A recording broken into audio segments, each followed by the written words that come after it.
Dear friends, having mastered all the knowledge of our basic course, you will certainly acquire a very good profession. A profession that's always in demand in any economic situation, most importantly in any country in the world. The fact is that our guests, your clients, they always want to be beautiful, and these services will always be in demand. And of course, it depends on you how successful you will be in your field, in your business. I would like to say a few words about the fact that the success of a manicure and pedicure master depends not only on mastering their professional skills, applying technologies, and observing all stages of work, but communication with the client is very important. The fact is that when choosing this profession and mastering it, you must clearly understand that you are an employee of the contact zone. It means a person to person. Manicurists, unlike other related professions in the beauty industry, such as a hairdresser, beautician, they are in a more vulnerable position because you are with your vis-a-vis, with your client in a very close contact, opposite each other. Therefore, it's very important how you look, how you know how to communicate, how you feel the client, how you conduct a dialogue with them, and much more. There are 4 main principles that we focus on in our work and suggest that you take them into account. Number 1, it's to constantly improve your professional level. The world is changing and so are the needs. If you are an irrelevant master, then very quickly your competitors will win your success. Number 2, always consider the interest of the client. Always listen to your client. Always think about what their expectations are.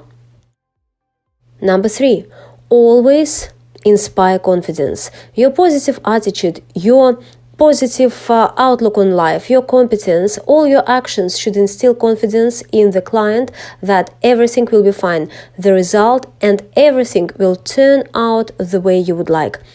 And the last thing, create maximum emotional comfort for the client.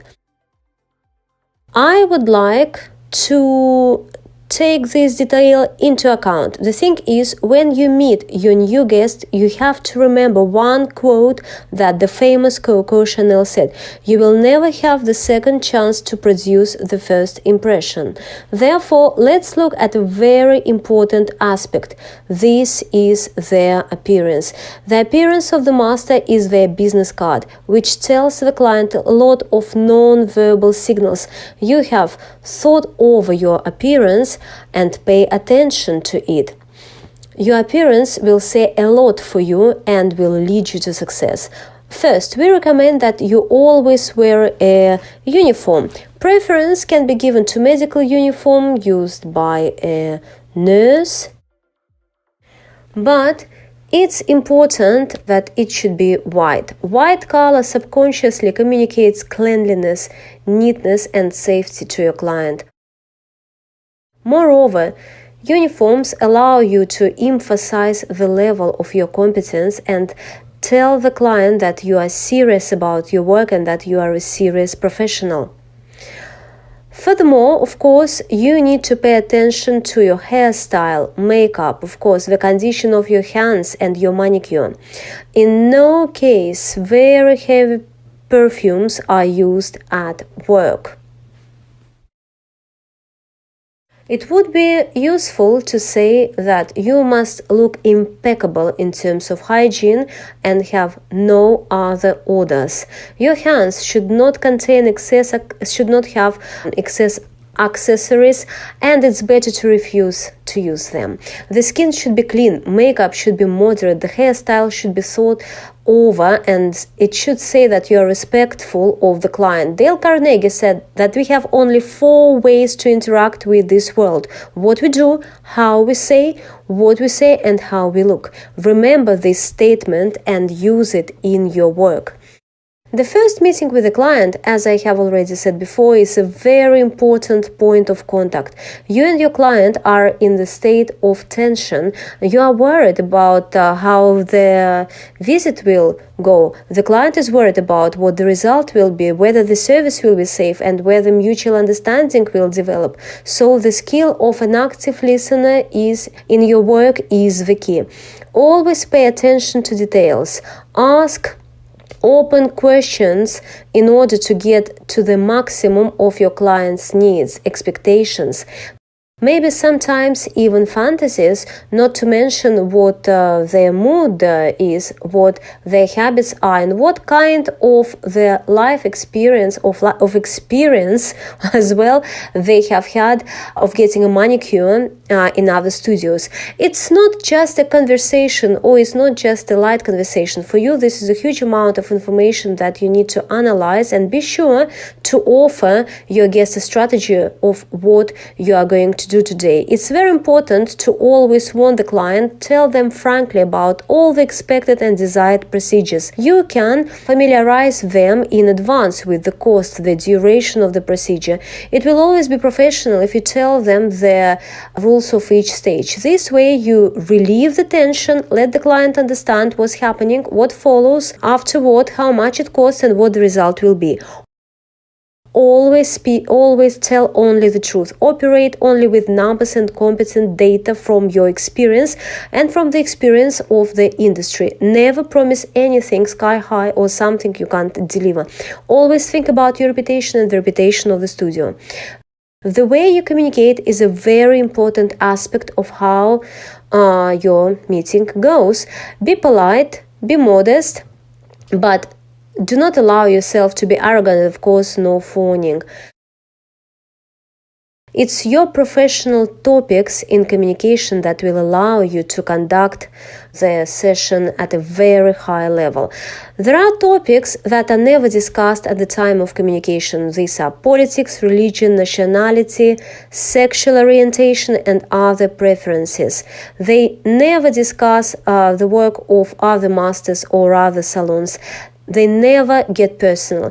If you want to illustrate your professional experience and talk about some of your clients, then names are never used. But remember, this is only about professional experience and examples, and not about any stories from the private lives of your other visitors. It's also important to note that you should always focus on a certain algorithm of work. That is always the first meeting and the final farewell to the client. Everything is very simple here. The first is acquaintance, then identifying the needs of the client, mandatory professional diagnostics of the condition, proposal of a work plan, discussing it with the client, fixing the services you offer, and the work itself. At the time of work, it's necessary to monitor the client, ask them questions about how comfortable they are, what their condition is, whether this or that color is suitable. That is, you must be in direct communication and dialogue with the client. If you do your work silently without making a contact, then it may come as a surprise to you that after a long time of work, the client will express their displeasure to you, and you will not be able to understand why and how this arose. It's a step-by-step monitoring of the client's condition and summing up the intermediate results of your work that you can achieve a very high quality result. At the end, you need to evaluate the work, offer it to the client, express their opinion and wishes. If there is an opportunity to correct something, do it at the workplace and do not find it out at the reception desk when paying for the service. After the results have been summed up and the guest was satisfied with the result, you go to the administrator's desk or to the reception area. You must remember that you must offer them pre-booking or subsequent appointment for their next visit. Choose the best time. Often remind them about the visit. Call back in order to stimulate the visit of your clients, your studio, and plan your success. An important point is that when you serve a client, when you use materials, makeup, cosmetics, all kinds of creams, oils, lotions, and other techniques, you must always talk about what you are doing. There is such a rule: prompt, show, teach. When you show the effectiveness of a particular product, the amount and dosage, application rules, tell what effect it has, and at what moment, and at that moment indicate that it's necessary to prolong these caring actions at home. It will be easier for you to make a sale. Selling in salons is an important element of business and your commercial success. The fact is that selling related cosmetics is not a quick income. This is the level of your competence and helping your clients keep their hands and feet well at home. And it's precisely those recipes, precisely those sets that you select that speak of your competence and subconsciousness that affect the client about what you think about them in the future, about how they will be without you at home. That's what it means that they will help them to prolong this effect. Accordingly, farewell with the client should take place in the same positive and open manner as the meeting. Be sure to thank your guest for the visit. Tell them how nice it was to meet them if the visit is for the first time, or how glad you were to meet again. It's desirable that after each visit you enter some data into your notebook or into the client accounting program, into the client card with the characteristics of that client.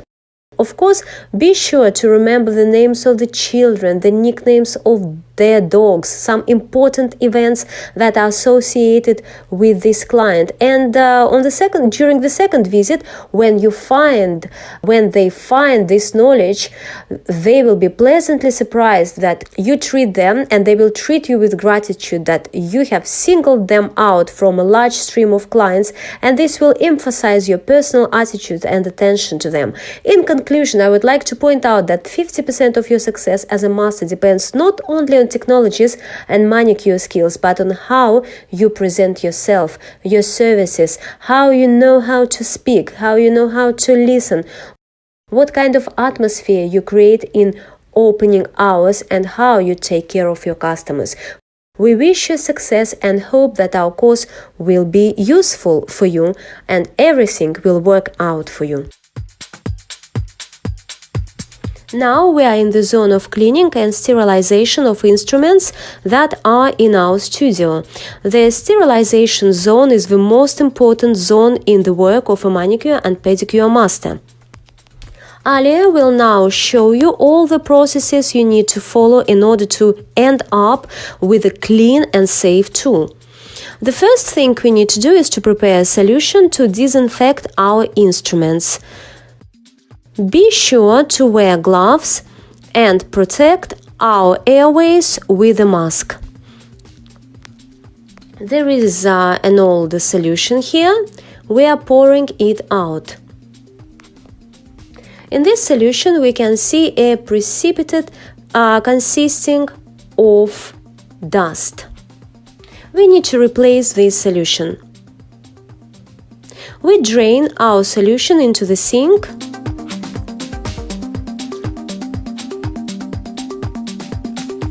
And rinse the solution container with water.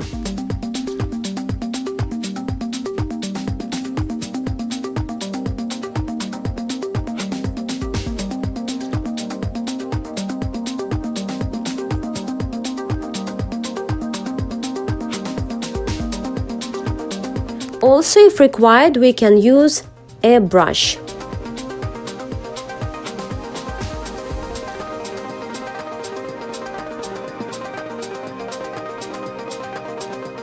We have washed it, now the container is clean and empty. Since our ultrasonic cleaner has a volume of 2 liters, we need to prepare a 2-liter solution. We have chosen Optimax. When mixing positions, we choose 15 minutes. That's our instruments should be processed in an ultrasonic cleaner for 15 minutes. To do this, we need to prepare a 3% solution. What does it mean? This means that for 1 liter, there should be 30 milliliters of concentrate. This means that we need to pour 60 milliliters of Optimax concentrate into the ultrasonic cleaner per 2 liters. First, pour 2 liters of water. We will pour cold water. We fill the container. It's 500 milliliters. We fill the container, put it on the table, look at what we have extra, remove it, a little bit more, exactly 500 milliliters.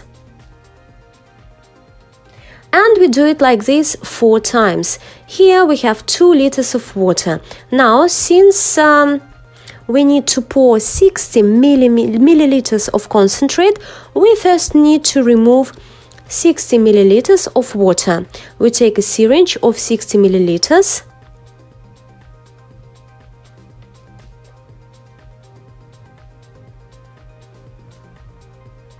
and remove 60 milliliters of water. Next, I take a disposable glass so as not to spoil the solution with this syringe because it's already contaminated.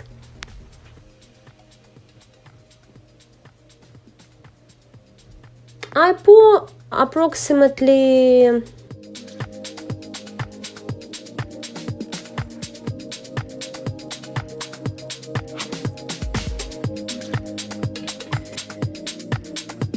and I measure 60 milliliters.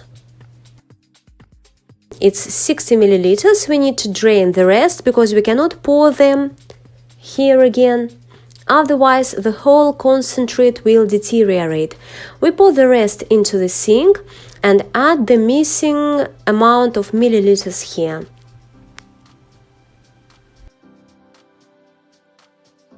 We stir a little. Thus, we have prepared a new solution.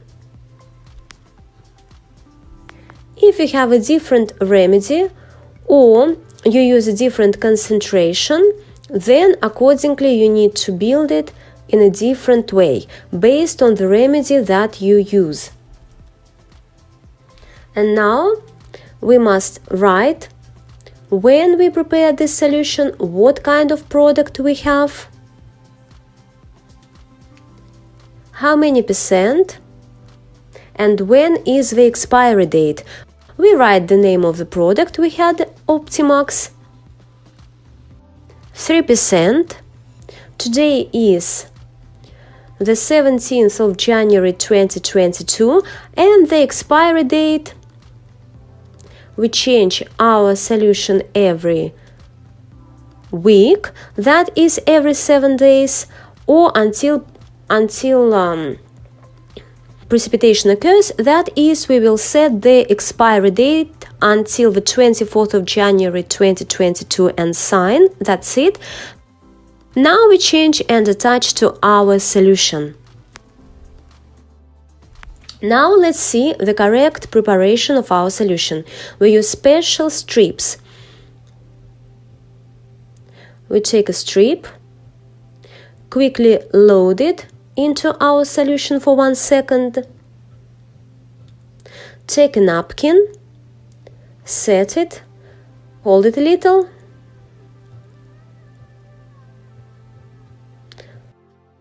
turn our strip over and compare it. That is, we have just prepared a 3% solution. After work, we first load our used tools into such a container, and then, when there is time, we proceed to work. We load them into such a container and set them to be processed. We have prepared a 3% solution. We had an exposure time of 15 minutes. We close the lid and turn on for 15 minutes. This disinfection is combined with PSC, that is combined with pre-sterilization cleaning. If we did not have ultrasound, we would have to prepare the solution at a completely different concentration and keep it for a completely different time. After our tools have been disinfected in the solution, all dust particles have been knocked out of the cutters, we take out our tools and rinse them under running water for 3 minutes. If necessary, we also take a brush and clean each tool one more time, and again.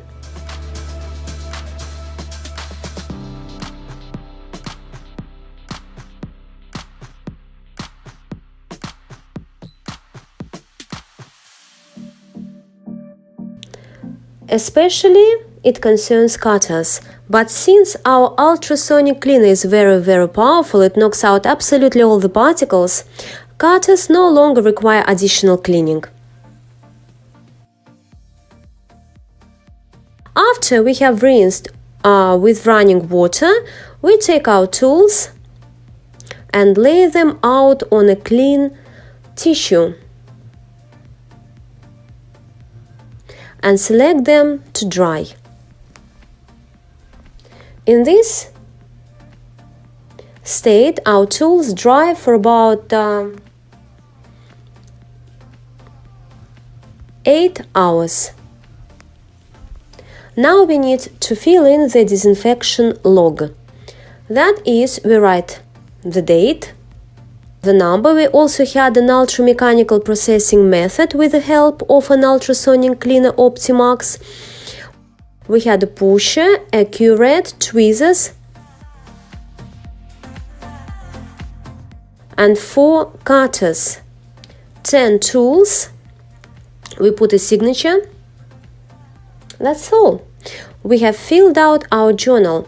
Here we have instruments that have already dried for about 8 hours. They're completely dry and we can assemble sterilization kits.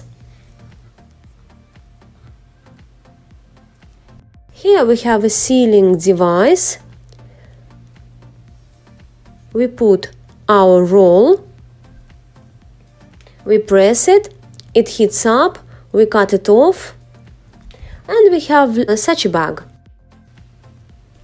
We fill it with our tools, tweezers. You can also put a polisher, a removal cutter, a blue cutter, a pusher, a red cutter without fail, 2 red cutters, and we can now seal our package. Here we have indicators. This indicator, steam, is important to us since the disinfection of instruments takes place in an autoclave. And we lay it in this way. It turns out the tips of the blades look up. We are laying it down like this. Also in the autoclave, we can process the brushes. If you do not have an autoclave and yours is a dry heat, then your brushes will naturally melt in it since it's plastic. But since we have steam and pressure treatment, we can also put a brush in an autoclave and they're completely sterile here. And we lay the rest of the tools.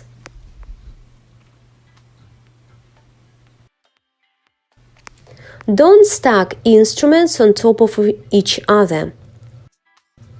I also cut out 5 indicators. We place them over the entire area of the autoclave. Let's put it in the corners, in the middle, here and there.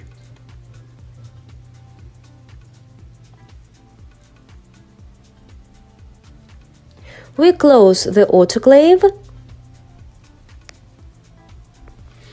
and the tool processing process has started.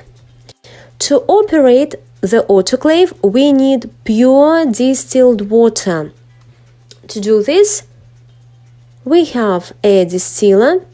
That is, we make distilled water from ordinary water. It's washed into this container, and from this container we pour it into our autoclave. We also have a log of the autoclave. Here we just paste our indicators. They say that our sterilization has happened completely. We will now have to write the beginning, the temperature, and sign it. Sterilization takes place in an autoclave. We can also rewrite pushers, tweezers, cutters. There I got 56 pieces in a package. The start time for sterilization is now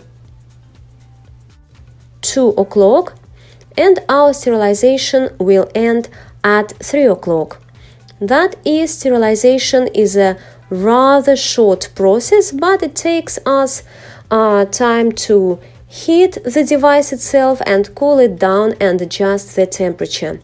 This is where we will paste our stripes. After our instruments are processed, we store them in a bactericidal chamber. That is, if we open it, we can see that cutters, sets, polishes, and so on are stored here. We also need to write on our package what date we had sterilization.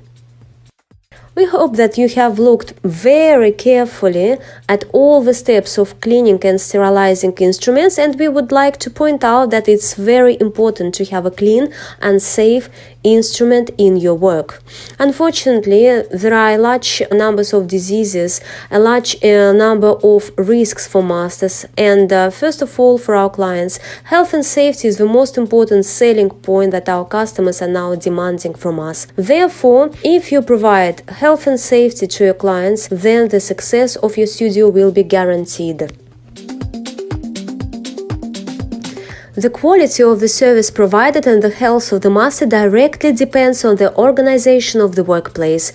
It's very important that the masters themselves, observing all these safety measures, should be dressed in uniform, and personal protective equipment is also very important in the equipment itself. That is, the health of the master directly depends on their workplace. A chair, for example, for a master should be professional. The health of our back depends on it. That is, the master should be comfortable working during the procedure. Therefore, we customize the back of the chair as we like. Next, we will demonstrate the first acquaintance with the client. The main task of the master is to keep each client. Therefore, we must create a very good first impression.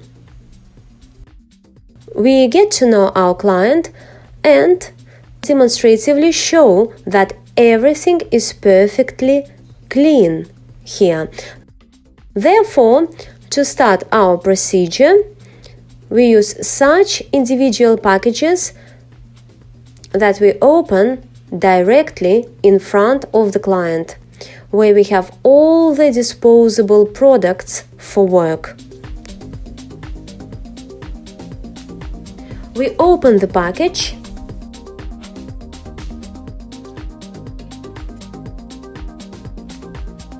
Here we are. We put on gloves for the master. As for gloves, having them on the master's hands is a very important point. Without gloves, we do not touch the client. Initially, I advise you to accustom yourself to working with gloves. It's very important. Next, the master puts on a mask. Next, we put on a hat for the master because nail dust is the most important thing that can be. And when you work all day from morning to evening with a client, after you come home, all the nail dust settles on your hair. Either you just need to take a shower at work, or you just need to protect your hair.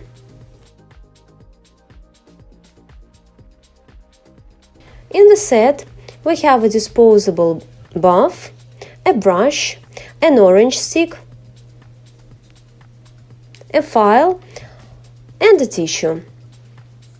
And we always use such towels for the convenience of the client, because at the end of the procedure we complement the client with a massage, and we will need a towel at the end. We have taken a towel. Now we put a disposable tissue on it.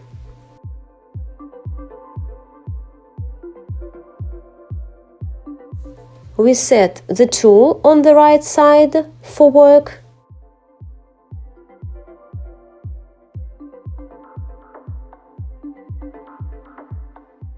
We advise you to always use glasses, even if you have good eyesight. I repeat that nail dust, and it will be enough when performing this service. It will fly. It also settles in front. It also settles on the eyes of the master. To avoid health problems, protect yourself to the maximum. We use ordinary glasses without diopter. That is, here we usually have glass. So we put it on. Let's get to know our client. To make the client feel immediately safe, we recommend everyone to start our first acquaintance with the phrase, "Manicure is a painless procedure." If you feel uncomfortable or if it hurts, then be sure to warn your master, because there should be no pain. And the client, after this phrase, will immediately feel safe. Later on, then it's incorrect to do an examination for the presence of any diseases on the hands. We take an antiseptic. We ask the client to show the hands. Turn the back of the hand. From this side, we are already quietly considering whether there are any warts, ulcers, and any skin rashes.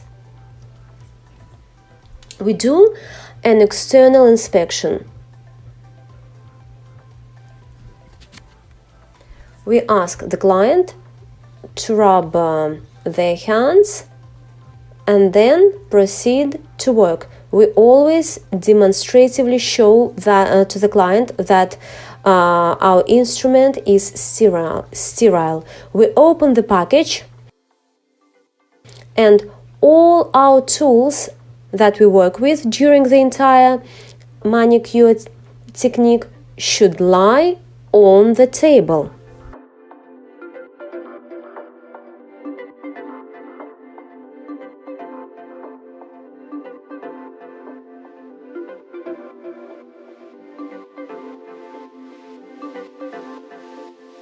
Next, I want to talk about the light. The main mistake of the masters is that when working, the light is directed from above, but this is wrong. The lamp should direct its light clearly to the place where the entire manicure process takes place. If the lamp is a little higher, then the master's vision will deteriorate and you will see little in the process. Be sure to install your lamp. After the service has been performed, the master must also show that there is a one-time tool, a disposable tool, and we throw it into the rubbish bin. And further, with the further client, we don't use it. The client must see it. It will be very nice for the client. Therefore, we remove the dirty tissue, throw all the disposable tools there, and show it very clearly by throwing it into the rubbish bin. Next, we collect the entire instrument that is subjected to sterilization and take it to the laboratory. When we have already seen off our client, we have to clean up all our work surface and the equipment that we have used. To do this, we take a special solution. You can use alcohol, and we must process the surface of the lamp because all the dust collects here. Therefore, the most important thing is the inner surface. We will process the tip. Everything that is present on the working surface we must wipe from nail dust.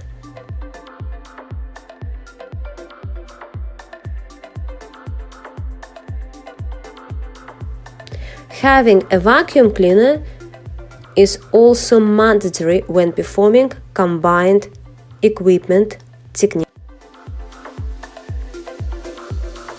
I would like to tell you a few more words about the health and safety of the client and the health and safety of the master. We wanted to show you now that it's necessary to equip offices and work areas with such and such similar air recirculators, which have the functions of air purification, possibly humidification, and ultraviolet irradiation. These are very good helpers. They keep the air clean, and when you have such an equipment next to you, customers see that there is still additional equipment in order to secure the manicure process itself. Therefore, we strongly advise you to use such devices in your work.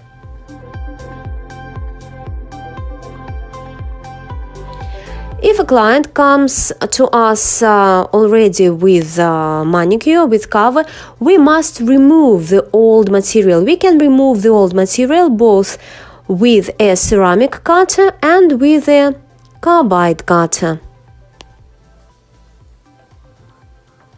This cutter can be divided into 3 zones.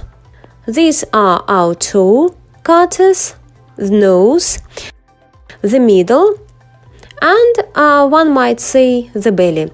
Our main working part, that is the one with which we remove the material, is the middle of our cutter.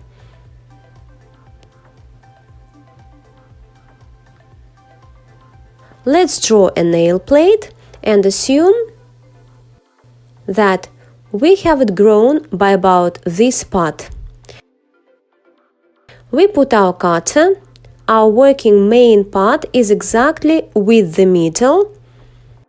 Step back a little from the coating line, set it, and start taking off from top to bottom in one continuous movement. We take it off, we take it off, we take it off.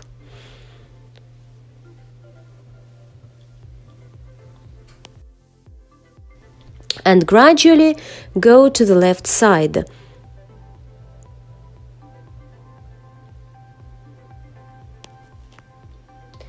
When we are already approaching the edge that is to the side wall, we take our roller and bend it a little with our thumb, and we are already putting our cutter almost on the tip. That is, we are already taking off this part.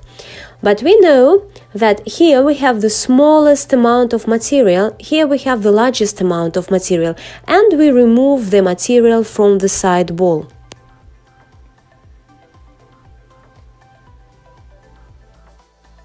We can also take off here if the rollers allow us. We also need to remove the material from this part, that is, we won't be able to do it from the right wall since the side roller interferes here. The cutter just won't fit. Therefore, we need to first do the bottom right corner. Now we begin to make a removal from the lower right corner. It's necessary to make the removal in this corner especially carefully. That is, if we put the cutter in this way and want to remove this corner, we will have a blow and the corner will break off. Therefore, we put our cutter obliquely and take it off diagonally.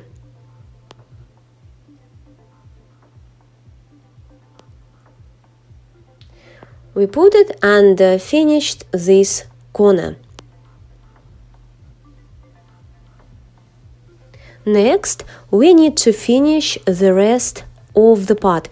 We can turn our finger over,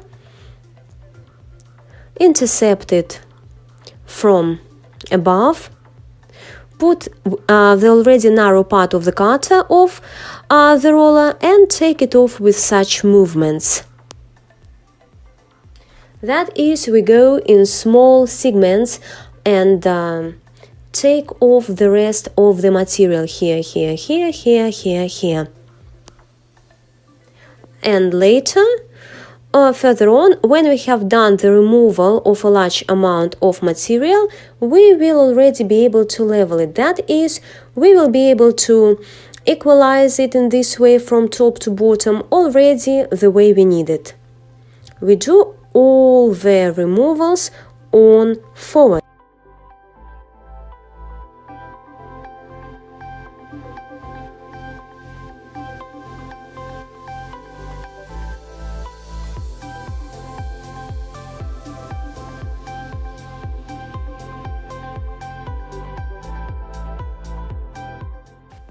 We carry out the removal. We put our cutter on the highest point, slightly retreating from the edge of the coating.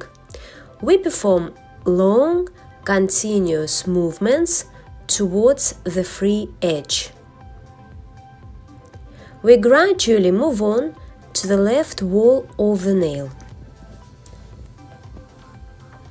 We move the roller back in order to take off even in the most hard-to-reach places and not to damage the skin with our carbide cutter. When the volume of the material has been removed, you can smooth it with upward movements.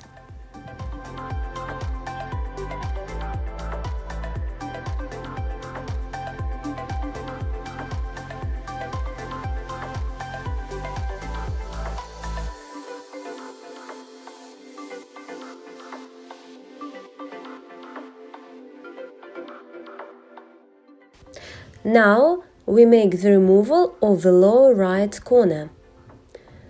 We take off this corner diagonally.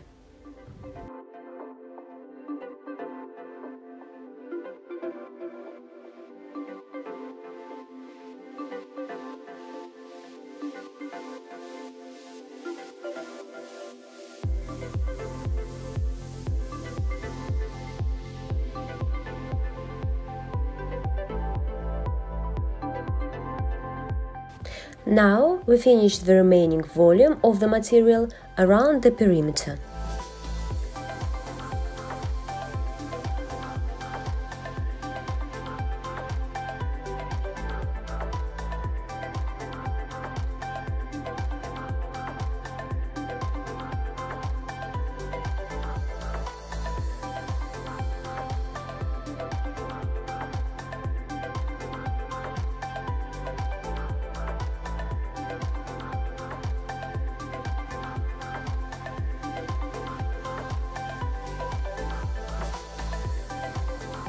We smooth the surface of the artificial material or remove the remains of it with movements up and down and from right to left.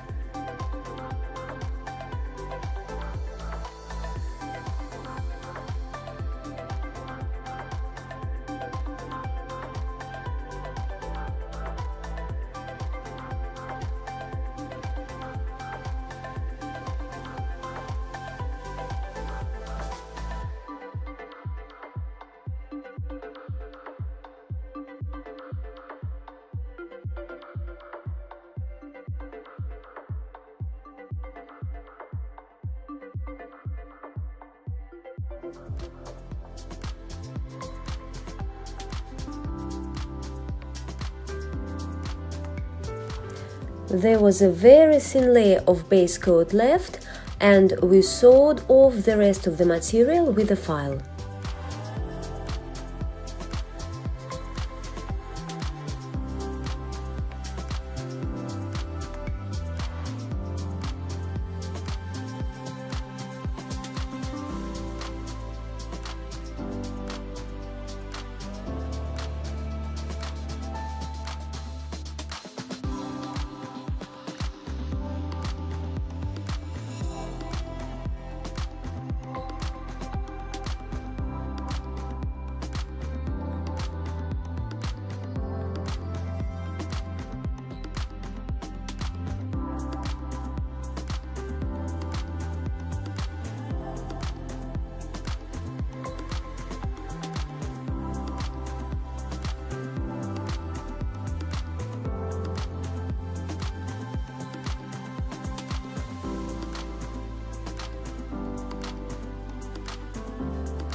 Before proceeding to manicure, we must decide on the basic concepts and consider their structure. Our nail is surrounded on four sides by ridges, two lateral ridges, a proximal posterior ridge, and a test ridge, which gradually passes into the fingertips. It's the space between the rollers and the nail plate that we will process during the manicure process. For convenience, let's divide it into zones. Here they will be located the central part. We will call it the band of the sinus zone. And the distance from the sinuses to the points of growth will be called the sinuses. And this part, which is located on the roller, especially under the nail, we will call the roller zone. This is the part that gets rough during the manicure process and is quite strong. What are ingrown points? These are the places of transition of our nails to the free edge. They are both small, they are almost invisible, and large, overgrown. In the process of manicure, we should in no case cut them off. We can only work on a slight dryness on these ingrown points. If we cut them off, the nail plate will exfoliate from the skin, and onycholysis will form. Onycholysis is the detachment of the nail plate from the nail bed, and the ingrown point after a manicure, if we cut it off, will go a little higher, and a void will form here. Under no circumstances should this be done. The free edge of the nail is a place where the nail plate no longer adheres to the skin. If you and I press on a natural nail on the free edge, some part of the nail plate will turn white.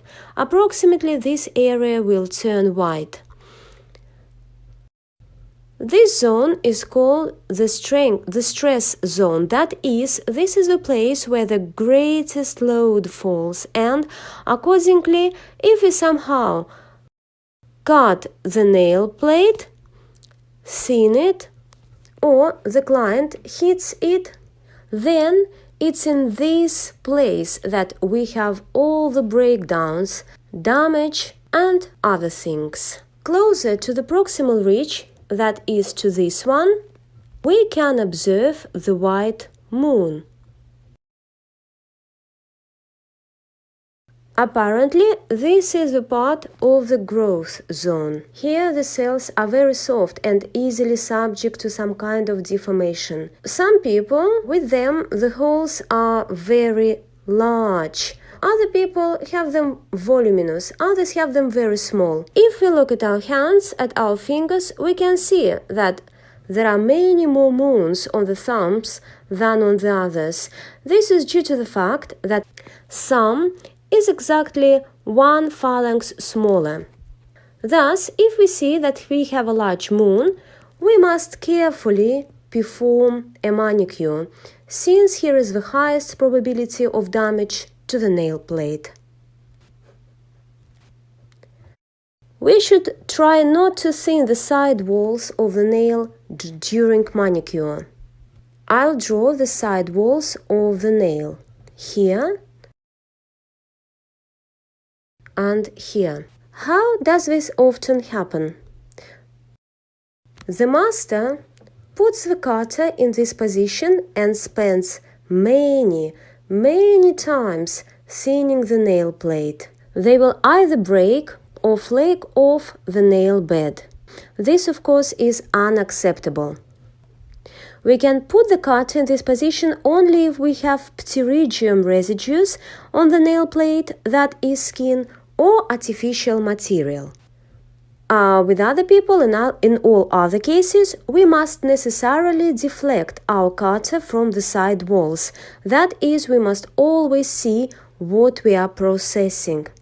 Either we treat the skin or we treat the nail only if it has pterygium residues on it, or if it has material residues on it. In other cases, we reject our cutter. Also, when degreasing, we should pay special attention to the side walls, since detachments most often occur here because the side rollers are voluminous and they cover our side walls. We degrease the middle of the nail and forget to work in these areas on the side walls. Also, we should not forget about this area when applying the base coat, since it's here that the masters forget to paint over the base coat, especially carefully, and accordingly chips or peelings occur. Well, actually, the free edge of the nail and the tip of the nail, we call it the end part, the end. And in the middle, we have the central axis of the nail.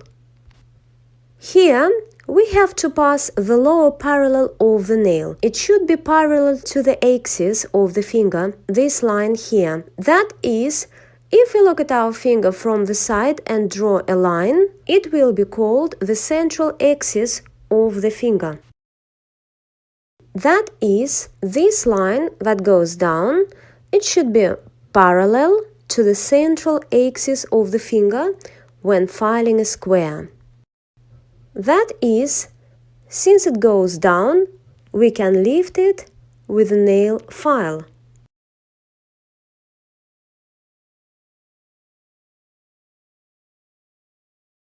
Now, it turned out that the lower parallel is parallel to the central axis of the finger.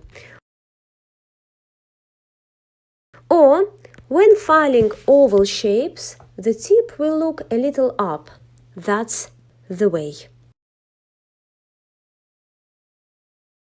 Now, let's move on to the structure under the cuticle, that is, those places that we will process. Our skin is made up of 3 layers: epidermis, dermis, and subcutaneous fat. Manicurists have the right only to work with the epidermis, that is, with the top layer of the skin. The dermis already has blood vessels and nerve endings. That is, if we injure the client during the manicure process or they experience unpleasant pain, it means that we are already giving an effect on the dermis. The epidermis consists of 5 layers, and the topmost layer is the stratum corneum, that is the one on which we just process. That is, we remove dry areas of the skin. If you look at this picture from the side, here I have drawn a red roller.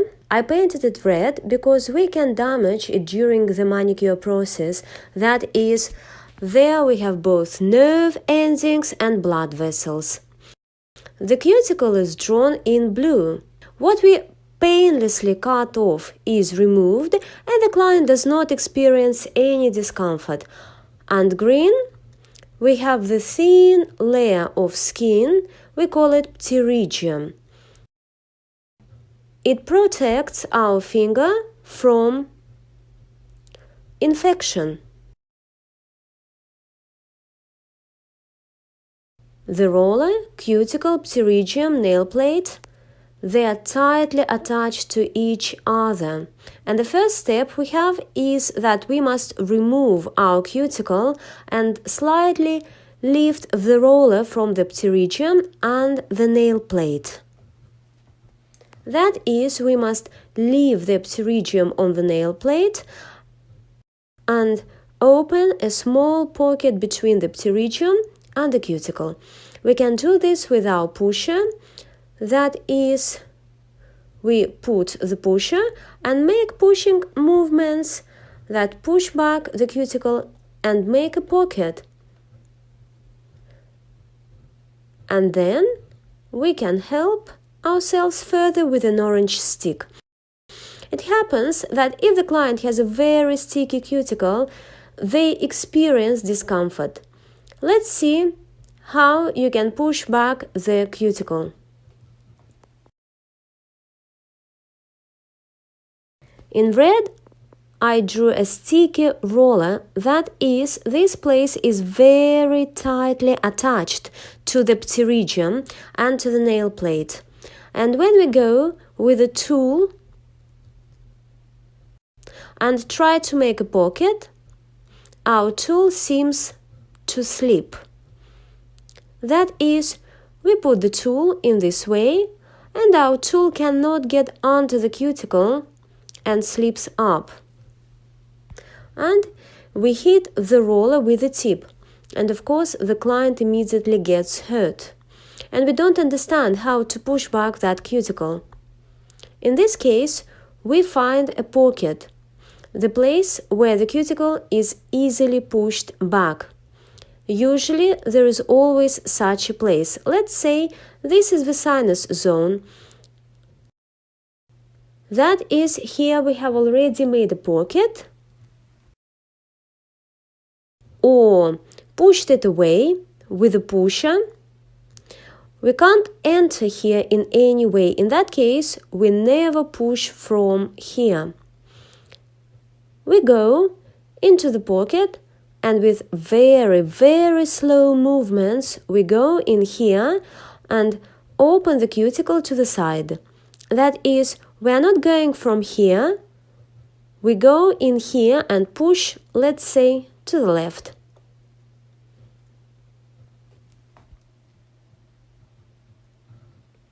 Our movements are very, very slow and without unnecessary abrupt movements. And we will immediately see that the cuticle begins to move away from us. That is, it begins to unstick from the nail plate.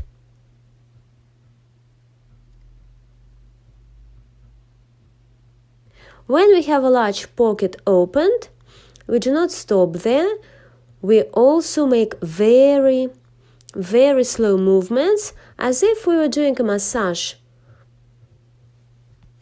and going sideways, and gradually your pocket will open. Why do we need a pocket?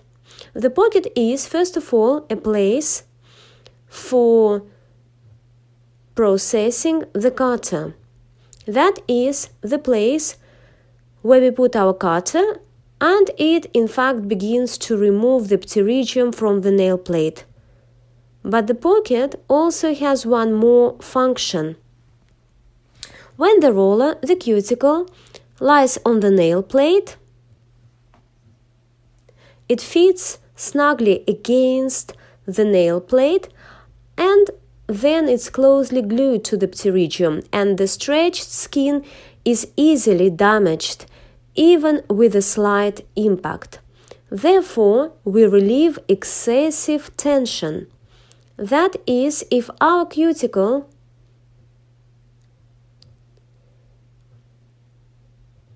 is stretched like this along the nail plate, when we move it away, we will see that it will no longer become so long, but it will become more pot-bellied. That is, we have removed excessive tension from it, and thus, when we go with the cutter, the risk of injury is reduced.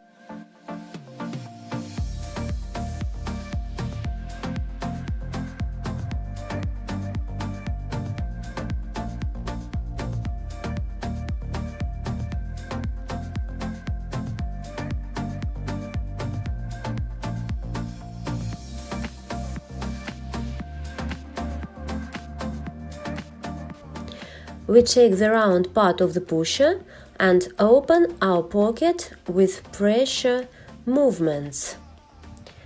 We work only on the skin. We gradually push deeper and deeper.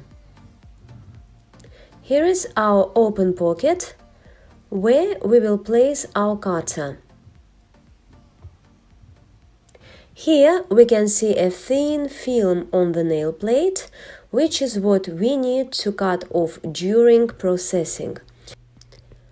After we pushed back the cuticle, that is lifted it, and now we have a roller that does not stick together with the cuticle and with the nail plate. In this case, we're already processing with milling cutters. We use both blue and red cutters for manicure. For rough, dry skin, we choose blue cutters. For a thinner, more easily traumatized one, we choose a red-nailed cutter. If the skin is standard, then I usually choose a cutter with a blue notch at the first stage of processing. I go under the cuticle with the cutter. It can go a little under the roller, and I process this area with it. That is, what am I doing? I just remove the pterygium from the nail plate. If my pocket is well opened, then it will be easy enough and without damage. When I have removed the pterygium, that is, my nail plate remained more or less clean. That is, I have removed the pterygium. On the nail plate, the pterygium is located from the left ingrown point to the right ingrown point.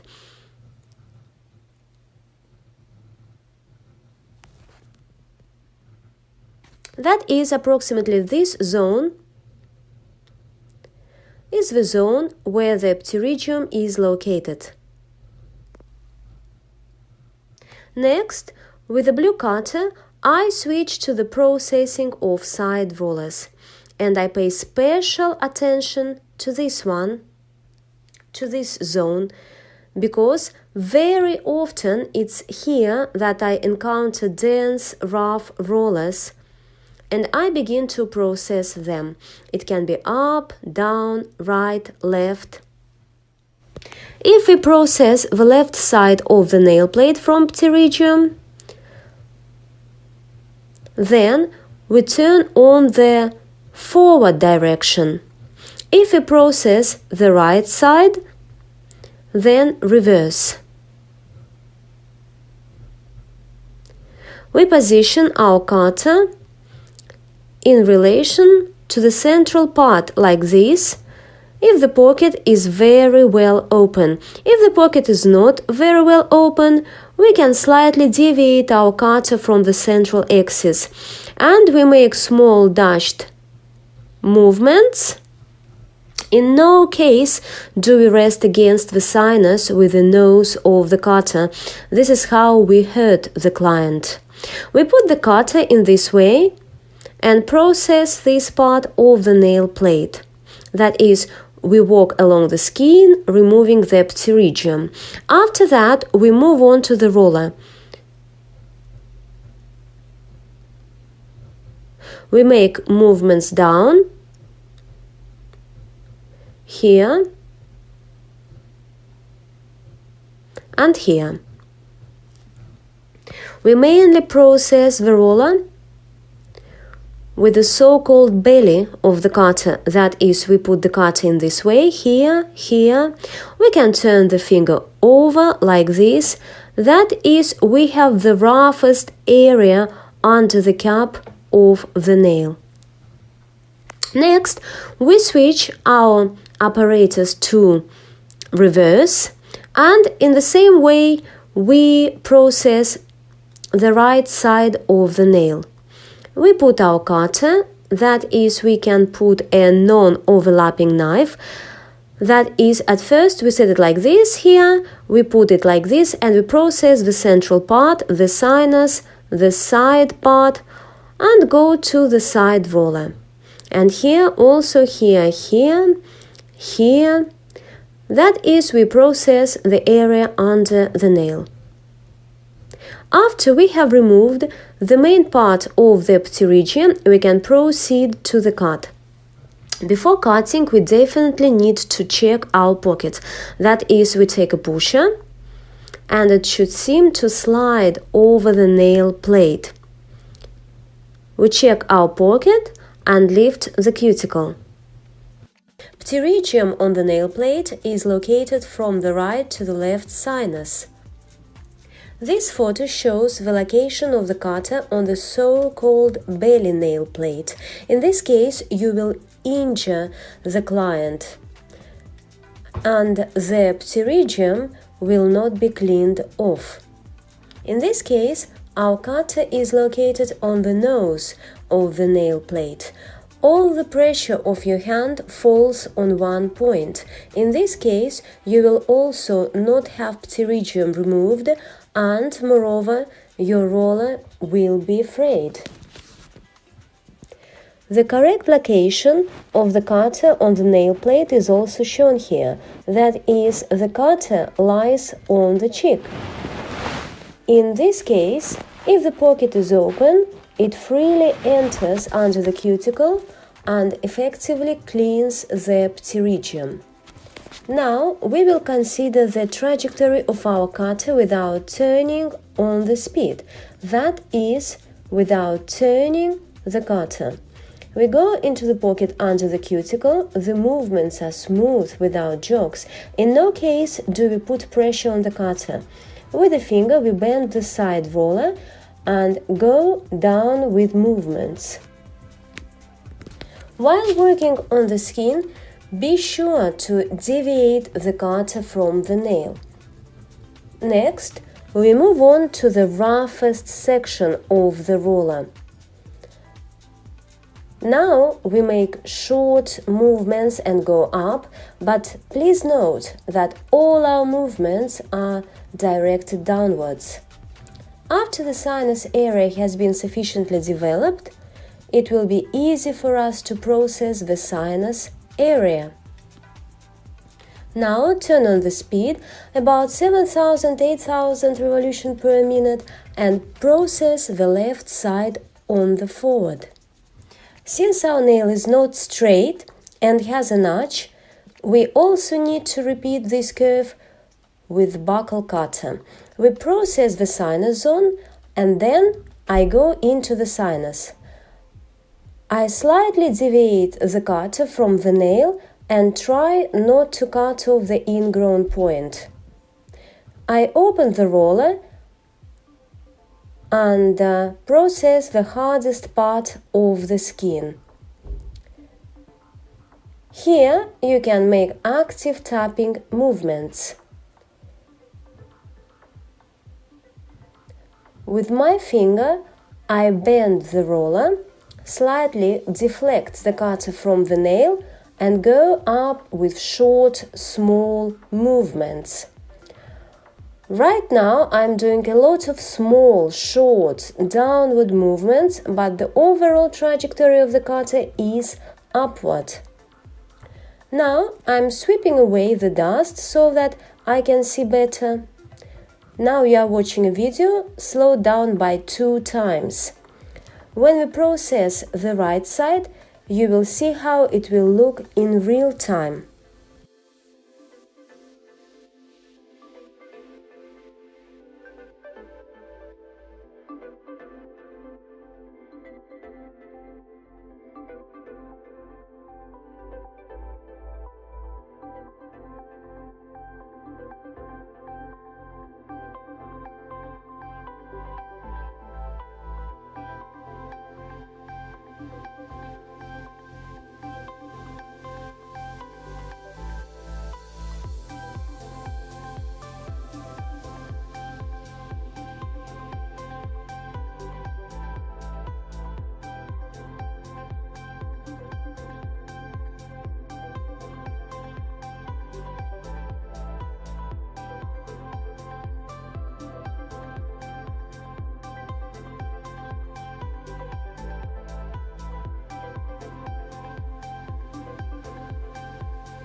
We proceed to the processing of the right side. We switch the direction to reverse.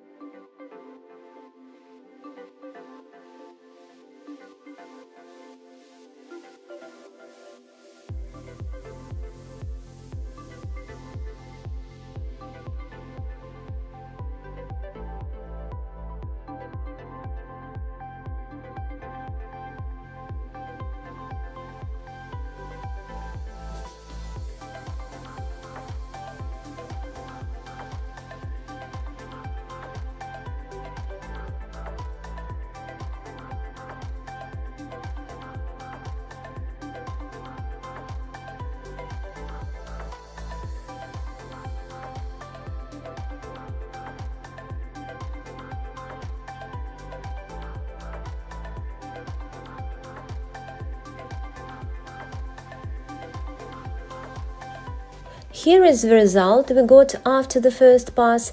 It will allow us to cut our cuticles without any problems.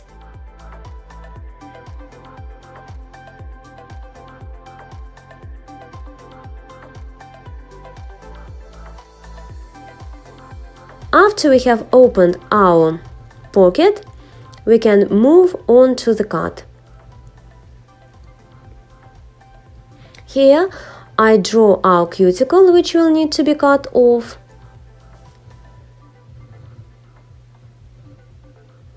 That is, it's an inanimate part.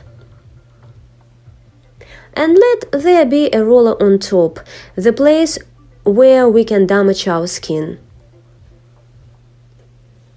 What's important in scissors? Our tweezers have a curved blade. This is necessary so that our cut gets straight. And to make it easier for us to work, since our cuticle also has an oval shape, we put our scissors. The lower canvas goes under the cuticle, and we see the upper one.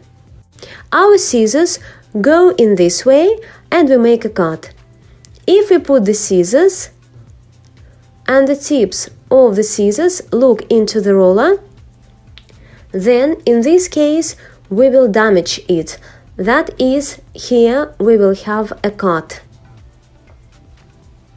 That is, we need our scissors to repeat the curve of the cuticle that we want to cut. That is, we need our blade tips to look exactly inside the cuticle.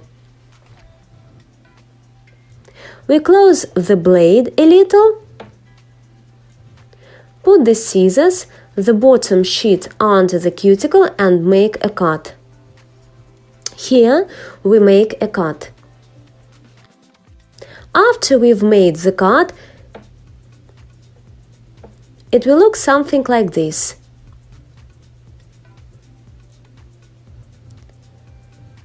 How do we make the next cut? Also, our lower canvas goes onto the cuticle, but we do not start the cut from the same point, but slightly overlapping. That is, we must cut in this case along this line. That is, we put our blade. The tips also look into the cuticle so as not to injure the roller. That is, they are inside the cuticle. The lower canvas is under the cuticle and we make our cut again. Now I will show you how it will look like after the cut. This is how the cuticle looks after the cut. This cutting technique is needed after the cuticle does not leave burrs. That is, all the burrs remain on the section of the cuticle cut by us. We also overlap the next cut. That is this point of the beginning of the cut and our blade. Another very important point. When we cut the cuticle, to see if we are overlapping or not overlapping our blade, we must always move our cuticle to the left. That is, as soon as we made a cut, we take and push the cuticle in our direction.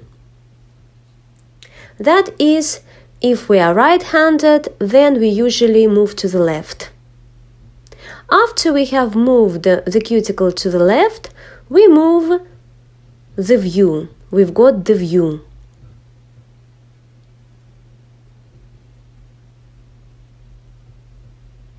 And it's much easier for us to make the next cut. If for some reason your cuticle is crumbled again, that is, it goes to the right again, this means that it needs to be pushed back to the left, because if you do not do it, then you will inevitably have a burr. Let's suppose we cut off the entire cuticle section.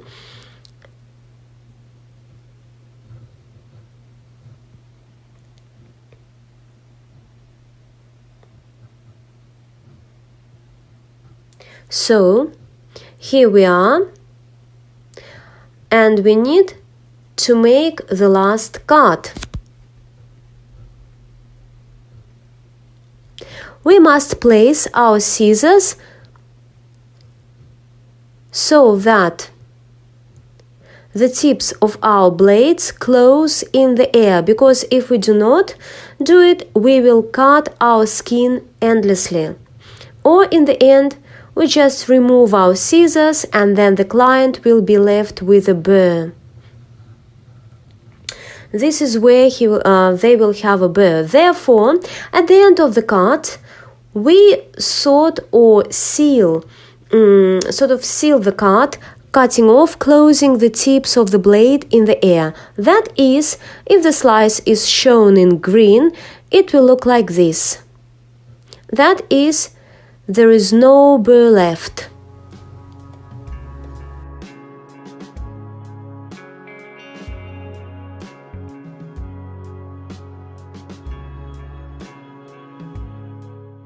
We put the bottom of the blade under the cuticle. We see that the tips of the blade look inside the cuticle, not into the roller. We relax the hand and do not press on the skin or on the nail. We make the first cut. Now we put our scissors overlapping. The lower canvas is also under the cuticle and we make a cut. Here, at the very end of the cut, I slightly bend the cuticle to the left. I put the scissors overlapping again and cut again.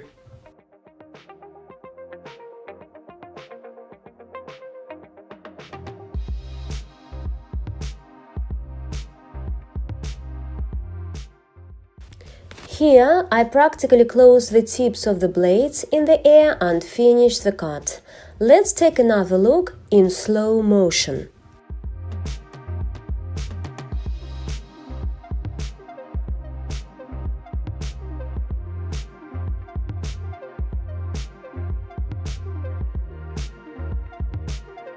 This is how our cuticle looks like after the cut. There are no abrasions and burrs. What do we see after the cut? We no longer have a cuticle. Here we still have some possible areas. But here again we have no pocket, or the pocket is very small, and we see that there is a pterygium there. It's just that at the first stage, when we still have a cuticle here, it's very difficult for us to go deep with the cutter, and since we cut off the cuticle, we have a better view. Now we can refine our depth. Since we have already worked with a rather rough cutter, blue, we can now take our soft universal red cutter. We put our cutter in our pocket, and also with absolutely same movements we begin to clean off the remnants of pterygia. Also, if you have something fuzzy here, you can also finish it with a red cutter. How do we position our cutter on the nail plate? We have this cutter and it has three parts: nose, cutter cheek and the so-called belly. If we place our cutter on the nose, we will have a cut on the nail plate. Also, in addition to sewing, we will sew through this zone of the roller, and we will have abrasions of frayed places. If we put our cutter, let's say, not like this, but a little bit like this, that is on our belly, on the convex part. In this case, we will also sew through part of the nail plate, and we will also have an abrasion on the roller. That is a frayed place or a cut with a cutter. Therefore, we must put our cutter on the cheek, that is on its straight part. And already in this way, our cutter effectively cleans the pterygium from the nail plate and goes deep under the cuticle, under the roller. Now, we have taken a more delicate red diamond cutter. Now, after the cut, a review has opened for us. We are finalizing the depth and removing the remnants of the pterygium from the nail plate. Be sure to brush off the dust to see the treated area. Here, the whole shooting is from above, but my gaze is directed directly under the cuticle.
In the depth, I still have areas that I want to finalize, therefore I took an elongated cutter with a narrower nose, and now I will process them.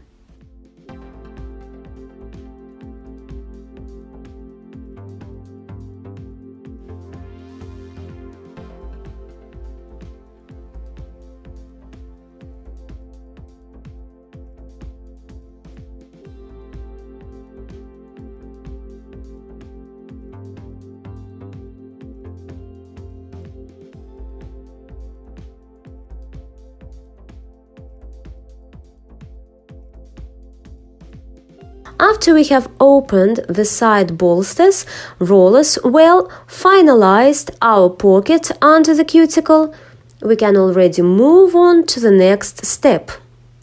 The next step is to use the polisher. That is, we polish. Perhaps if we have some leftovers near the cuticle, or some burrs, or a little dryness, that is, we can refine it with the polisher. We put the polisher on the center. We slightly raise our roller. Our roller, if it lies here now, then after we raise it a little, it will become like this, and these cuticle remnants will also rise, and we can polish them with a polisher. What is the main working part of the polisher? That is, we process our cuticle with this. We raise our roller, turn it in the forward direction if we process the left side, put a polisher, lift the cuticle and grind it. Next we can grind the rollers. It's very important for a polisher not to rub and not to overheat the skin. That is, we are not passing many times in the same place. If we process the right side, turn on reverse.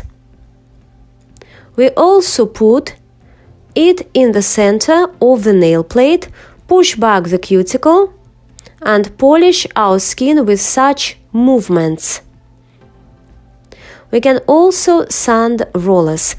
That is, with our polisher, we move to the left like this. We are moving in this direction to the right.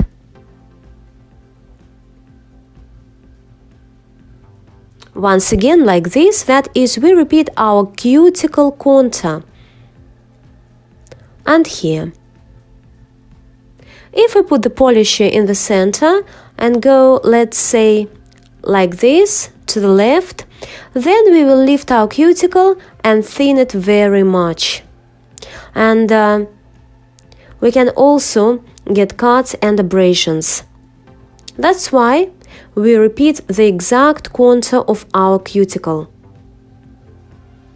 That is, we polished this part. It becomes smooth, shiny, as if we have photoshopped it.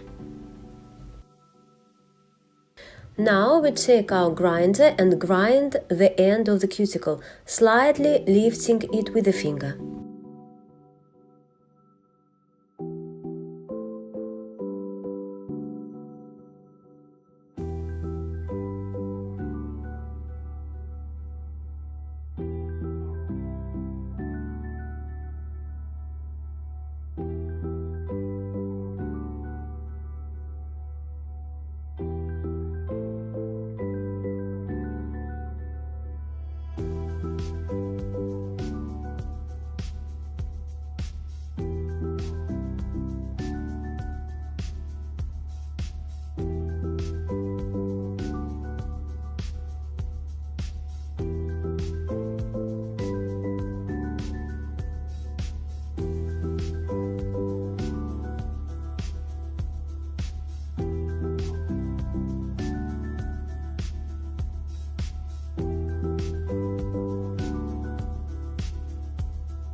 The next step is the preparation of the nail plate.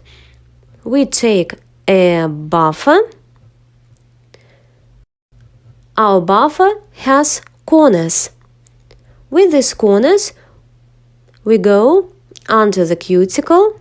That is, we firmly lean our buff against the nail plate so as not to damage the manicure in any way, because if we don't have a the buff will overhang. We will rub the skin, so we firmly lean the buffer against the nail plate and treat the sinus area. Next, we lean the buff against the nail plate and process the left side. And then we grind the entire nail plate. But the important point is that we should not touch the skin. That is, we should not spoil our manicure. The next step, when we've buffed the entire nail plate, we have a wet cleaning. That is, what are we doing? We take our orange stick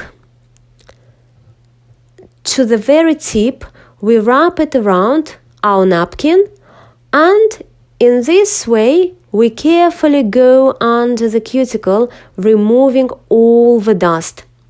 Here you can still go under the nail plate. You do this so that our coating does not sag, because if we have dust left under the cuticle, we will have streaks in the future. We put the buff with the corner to the sinus, press it tightly against the nail plate and make up and down movements. We go through the left corner of the buff in the left sinus. It's important not to spoil our manicure. We work with buff only on the nail. With the file, I remove the remnants of the material and additionally prepare the nail plate.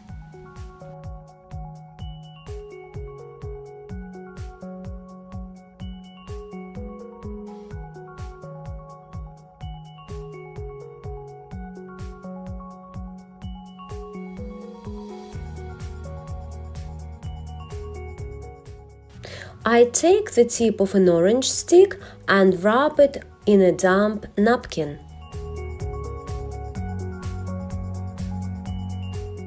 I carefully go under the cuticles, taking out all the dust.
After this stage, we can already begin to degrease the nail plate.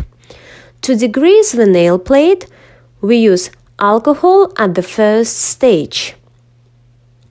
We take a tissue and fold it into 4 parts. Next, we wet our tissue in alcohol and carefully go over the nail plate. We also need to pay special attention to the side walls of the nail. We have degreased all 10 fingers. Then we take one hand. We take another new tissue and fold it into 4 parts. We moisten it again in alcohol and we carefully go over the nails almost to the squeak. If the alcohol dries quickly enough, this means that the nail plate is already quite well dried. If it does not dry out, it means that you still need to degrease several times. The next step after degreasing alcohol would be taking a degreaser. We also fold our tissue into 4 parts.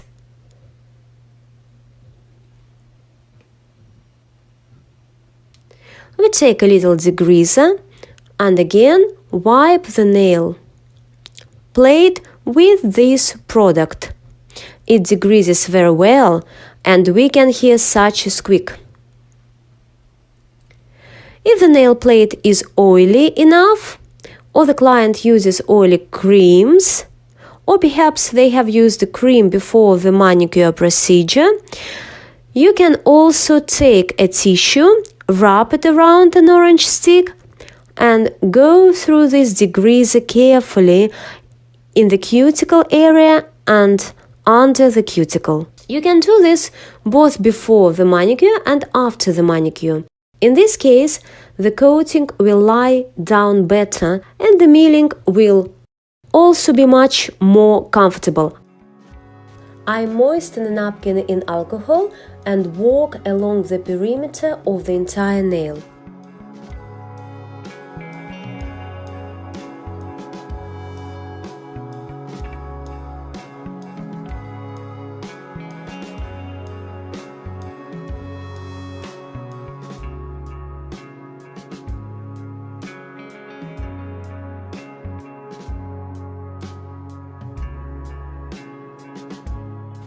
I'm waiting for a little while for the alcohol evaporates, and so I go through all 10 fingers.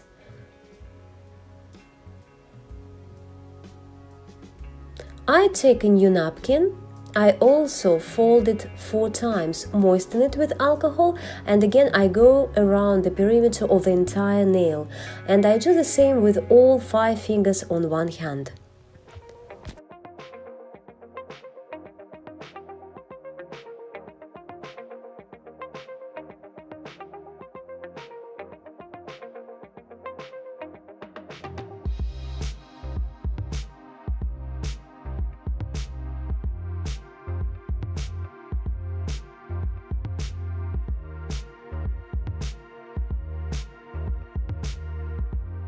Next, I take a degreaser, moisten a napkin, and I carefully go through all 5 nails until they creak.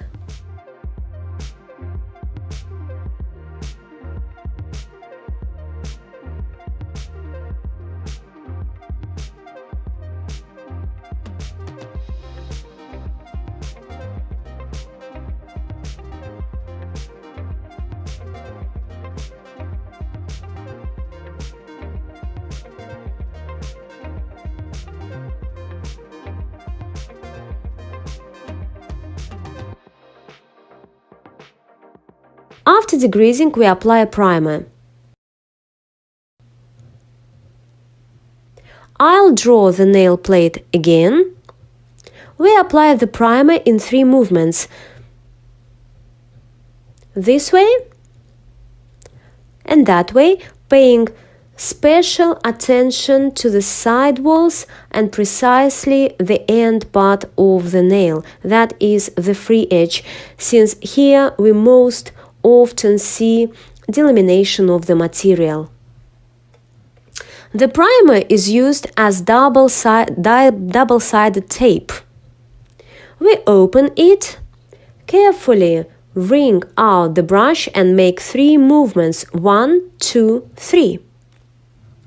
After using the primer, be sure to take a tissue, moisten it in alcohol and wipe the neck.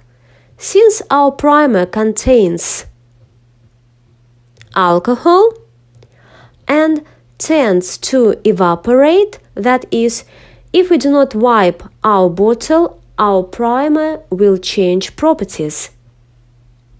If the primer has thickened and you applied it to the nail plate, it can give detachments.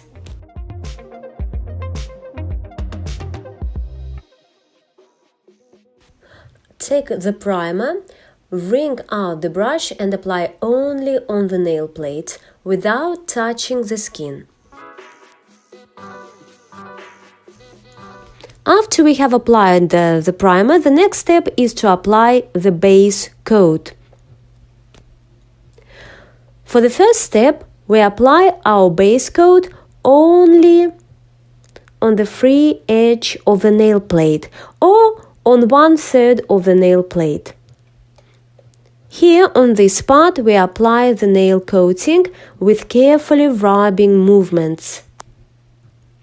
This will provide us with additional reinforcement of the free edge. After this stage, we put everything into the lamp. It can be applied to all 5 nails. For the next step, we apply a thin layer, also rubbing our base coat on the entire nail plate. You don't need to go under the cuticle, just very close to it at the junction with the cuticle. We pay special attention here to our side walls. We apply thinly and put it into the lamp. Step 3, we also thinly apply our base coat, but we can already indent a little.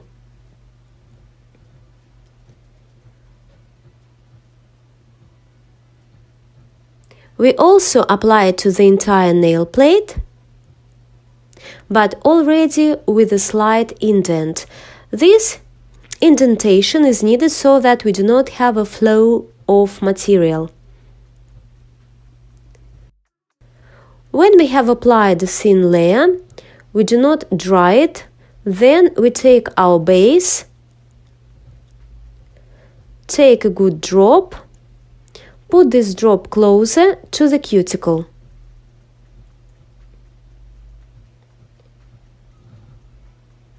This is where we put our drop and pull it down.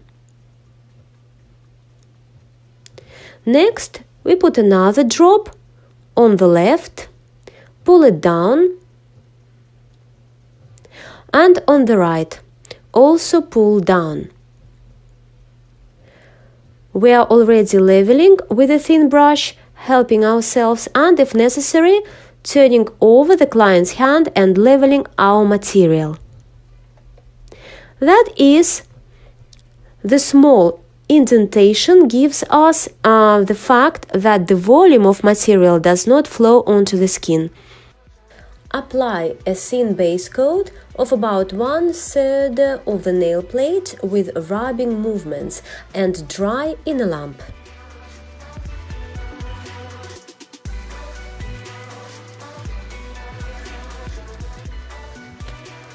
Now apply the base coat in a thin layer with rubbing movements, paying special attention to the side walls of the nail.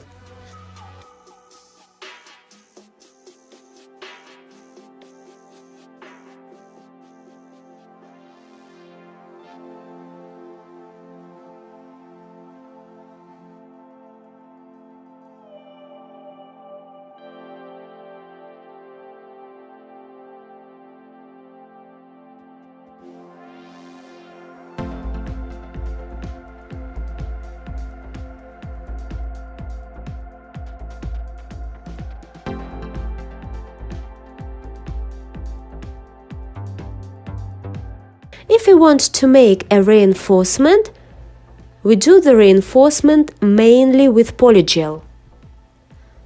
And now, let's talk about our algorithm again. We also prepare the nail plate, apply a primer, then we apply the base on the free edge with a thin rubbing layer.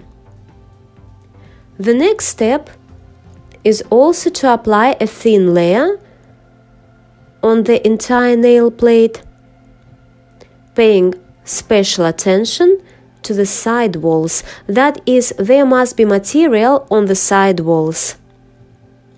The next step is to take a polygel, a droplet, put this droplet approximately in the middle of the nail plate or a little lower, and begin to distribute it. First to the right, then to the left. We reach all the way to the walls. So we get this picture.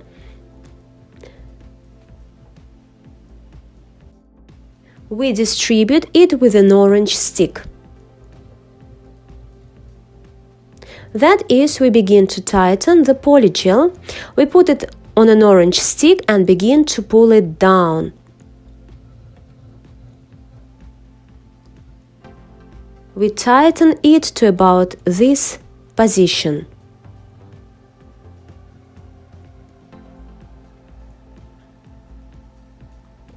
Next, we must separate the border from above. We take an orange stick and press on the tip. And as if we are reducing our polygel to nothing.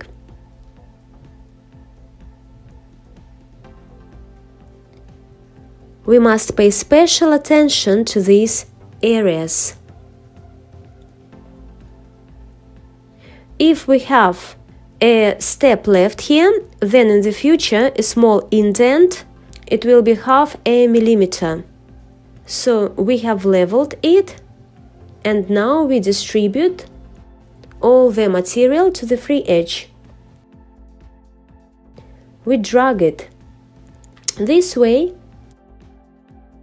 we have a level surface. So therefore we have had a ball and we have distributed it to the right and to the left.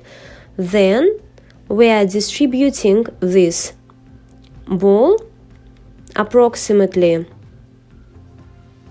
until this distance. So here we've got a step, and therefore we need to reduce this step to nothing, like this.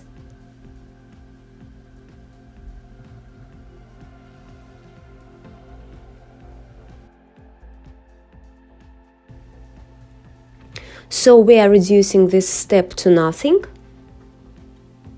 and then we are closing the free edge with the material.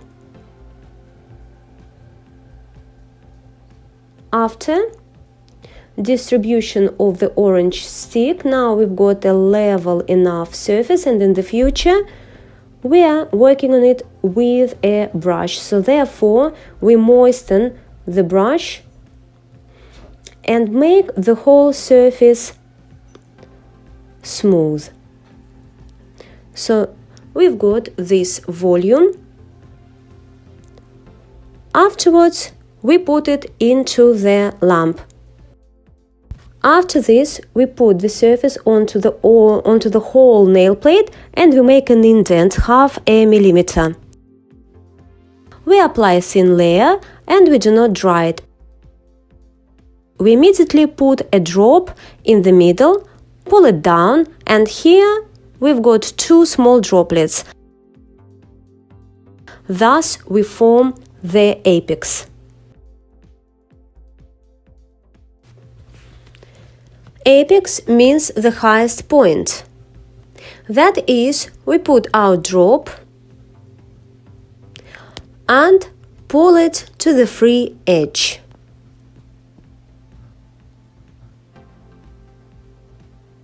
Here, therefore, we distribute the base coverage. After this stage, we can remove the sticky layer and file the nail plate. Let's take another look at what our fortification or base leveling will look like. That is, we put our droplet, naturally distribute it, and we get some volume of our polygel. Next, we apply the base coat.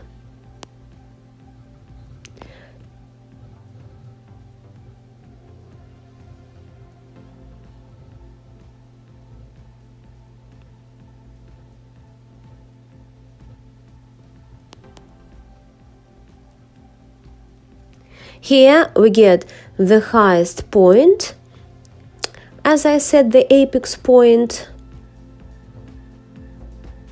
For strengthening, we will use a transparent polygel.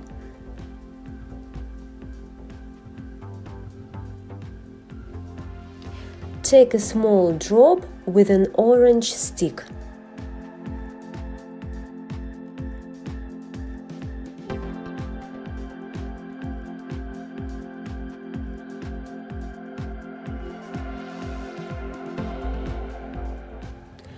We put it on about half of the nail plate.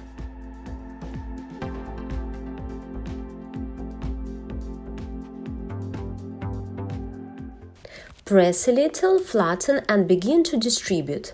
First, we go to the right side, then to the left one.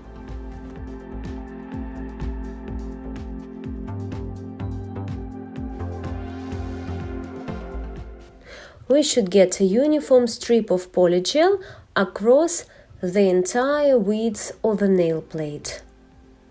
Next, we evenly pull the acrygel down.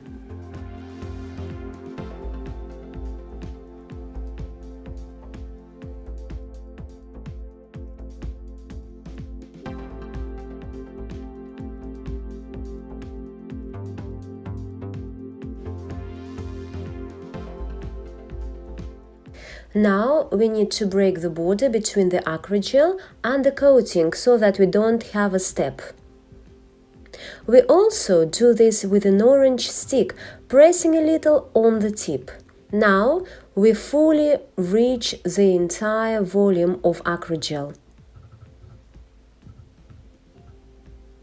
A very important point is that we do not have steps left, especially on the side walls. We remove excess acrygel from the free edge.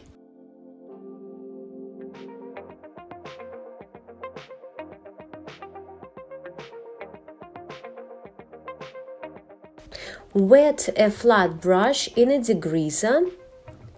We squeeze the brush a little and start working on the surface. With light movements, smooth the entire surface of the acrygel.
Apply a thin coat of base coat. Thus, we create a substrate on which we will already have a drop of material spreading.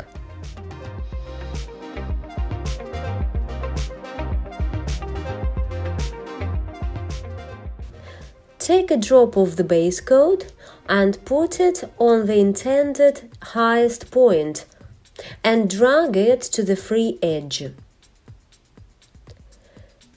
We also put a small drop on the left, pull it to the free edge, and now on the right.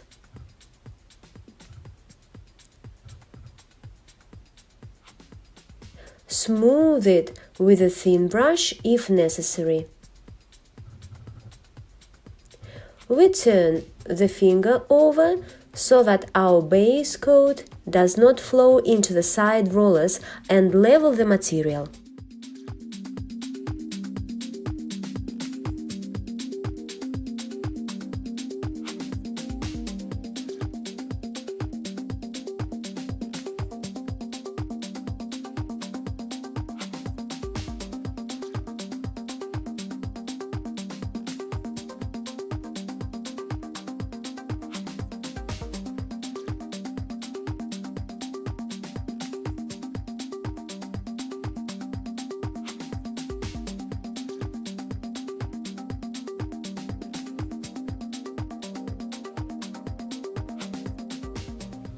And then we make a notch. Let's say our client wanted to cut the length by half. That is, we remove the length from the free edge. We removed it and we see that our tip of the nail, that is the lower parallel, it seems to be slightly lowered down, and we also raise it a little.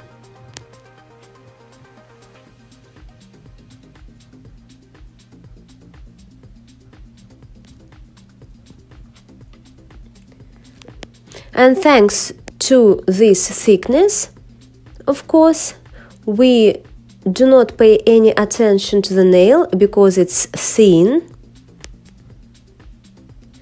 And thanks to this thickness plus polygel reinforcement, our nails will be strong enough.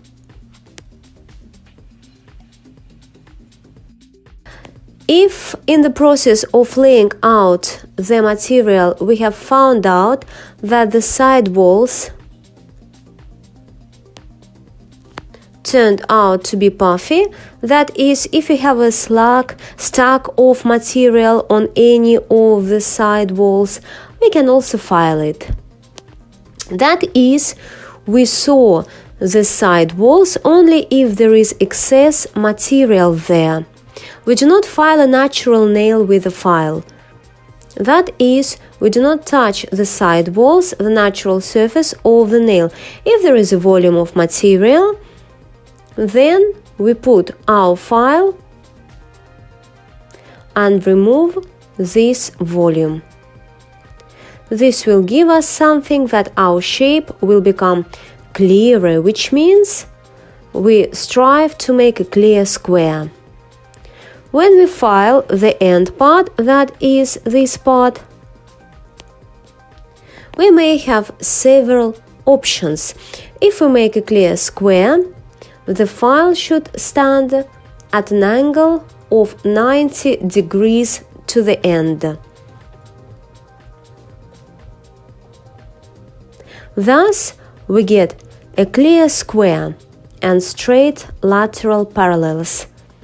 If we want to make our square a little softer, let's say here we made a clear square.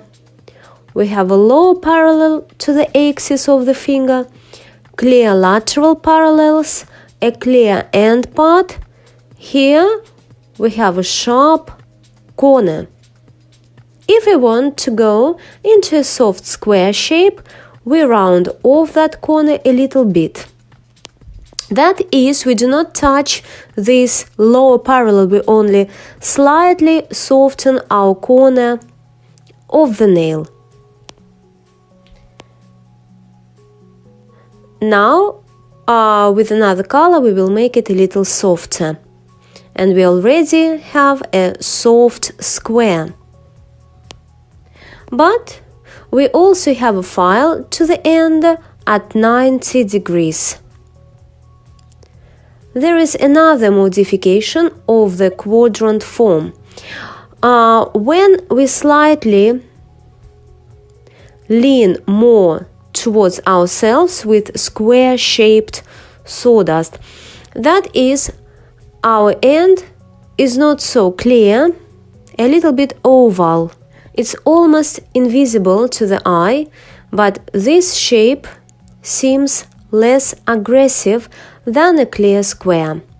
This shape can be made both with sharp corners and slightly rounded.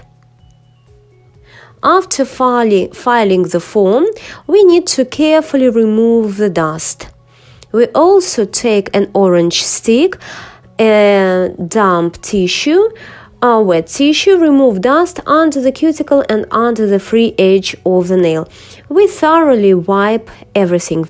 Here we will need to slightly correct the lower parallel so that it's parallel to the axis of the finger. You will also need to file the side walls so that they are clear. This is the shape we are trying to make. If we make the end straight along the black line, then we set the file to the end at an angle of 90 degrees. And if we want a less aggressive square shape, as on the red line, then we slightly tilt the file towards ourselves. Before sawdust, you can remove the sticky layer. We file the end, removing the excess length.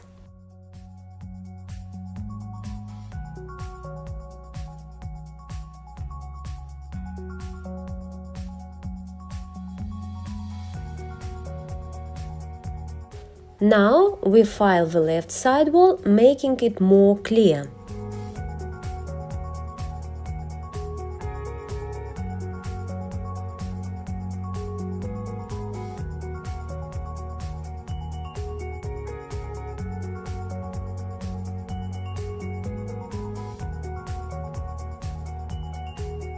And now we correct the lower parallel of the nail.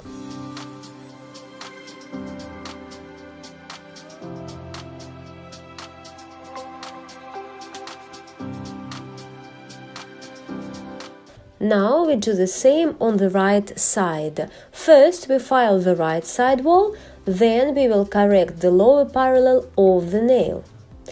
But it's very important to watch that the material remains on the walls, otherwise our coating will be very fragile.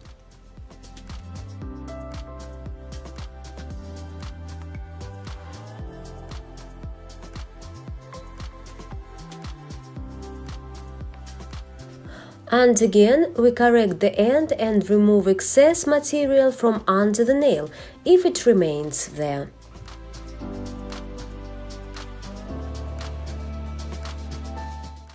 Now we take a damp napkin again and clean the cut of our nail from dust, especially under the cuticle and under the free edge. If dust remains, the color coating will flow onto the skin and lie in an uneven layer.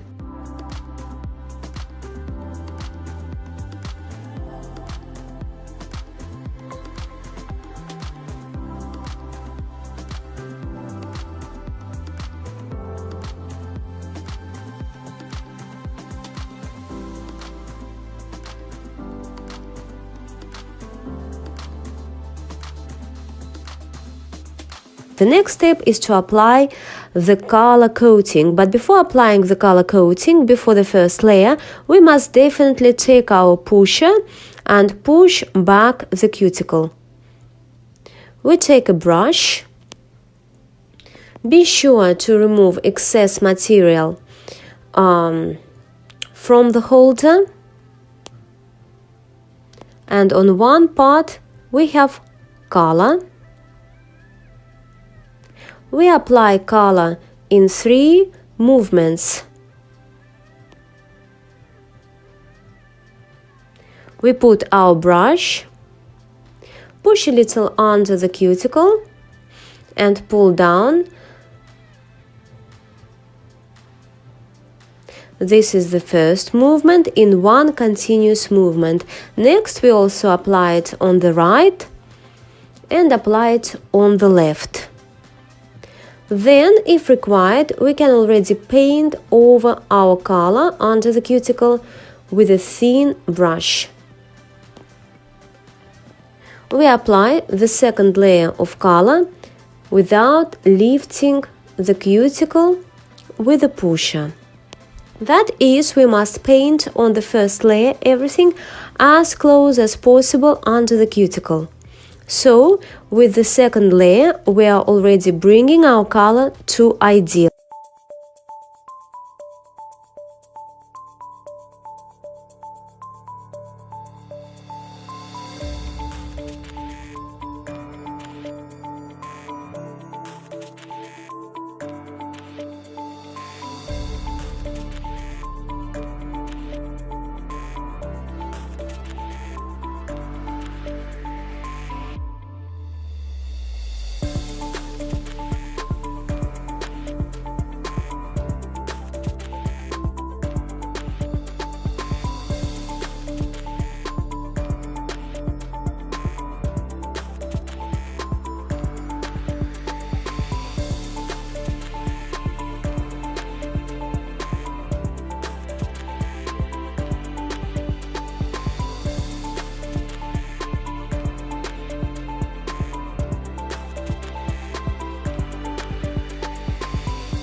After applying the color, we are applying the top coat.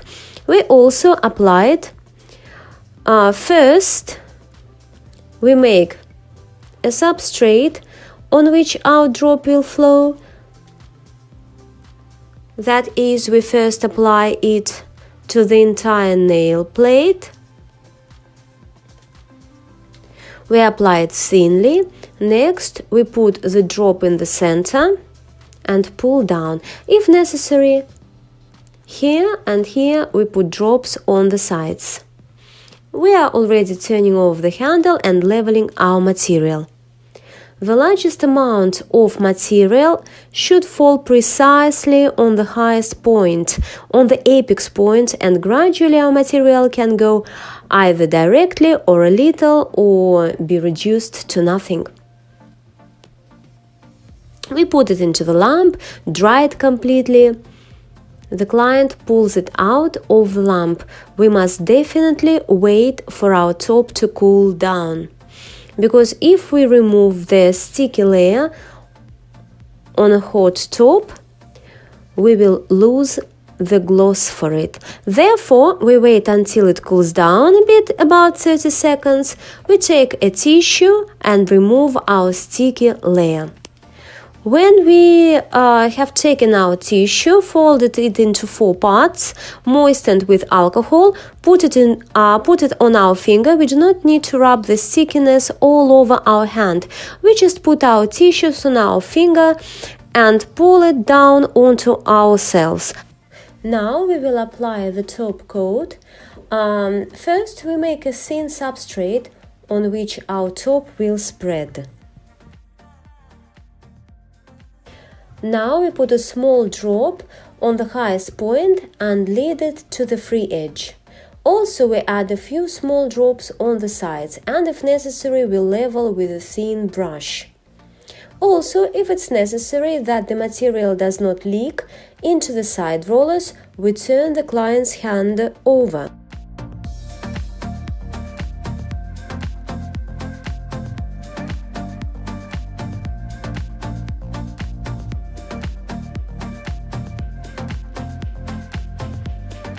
For clarity, you can file the shape after topping.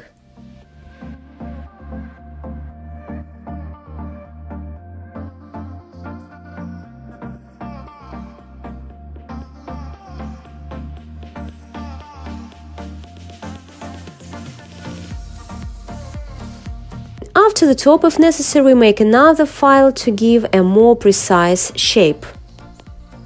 And also, if we have the ends too thick, if this part turned out to be too thick, we can cut out the volume of material from the inside. That is, we set our cutter for removal at an angle of about 30-40 degrees and remove a small amount of this material. That is, we will get something like this.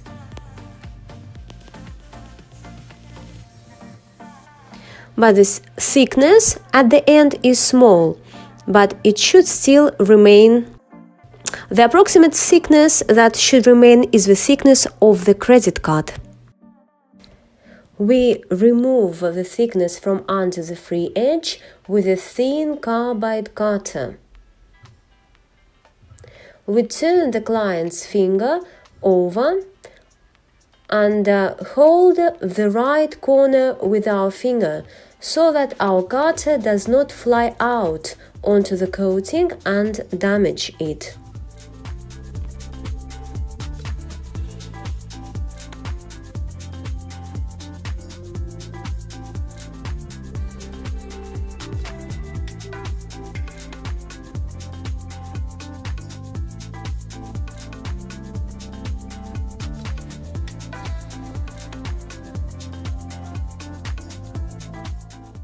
Next, we take a regular diamond cutter and just clean up the rest of the dust if necessary.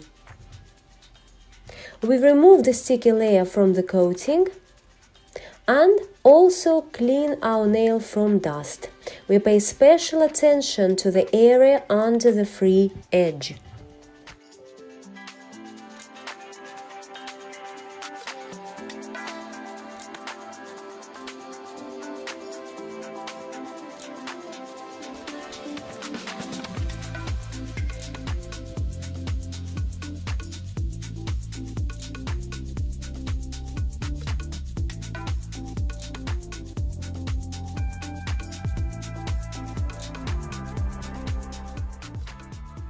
We apply oil.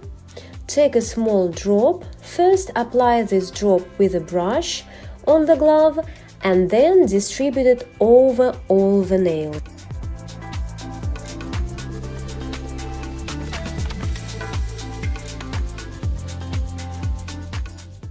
We take a dry napkin and rub our oil into the top and into the skin with intensive movements.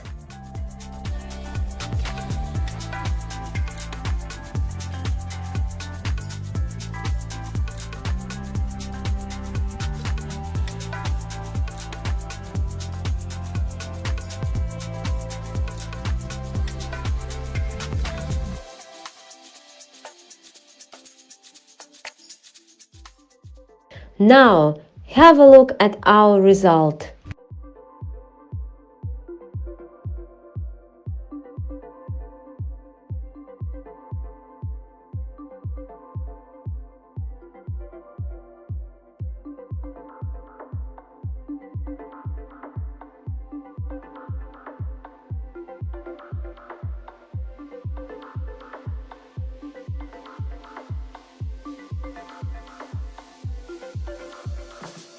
And now we would like to show you the complementary massage technique used in manicure.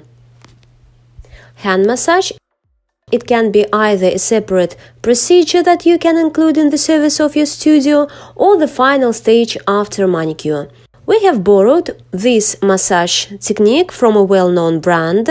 The most important thing is to pay attention to doing this massage. Number 1.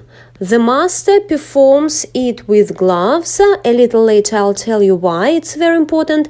The most important thing is to place the elbow of our guest on a comfortable pillow that you have and fix it so that the arm is relaxed and the elbow point is always on the support.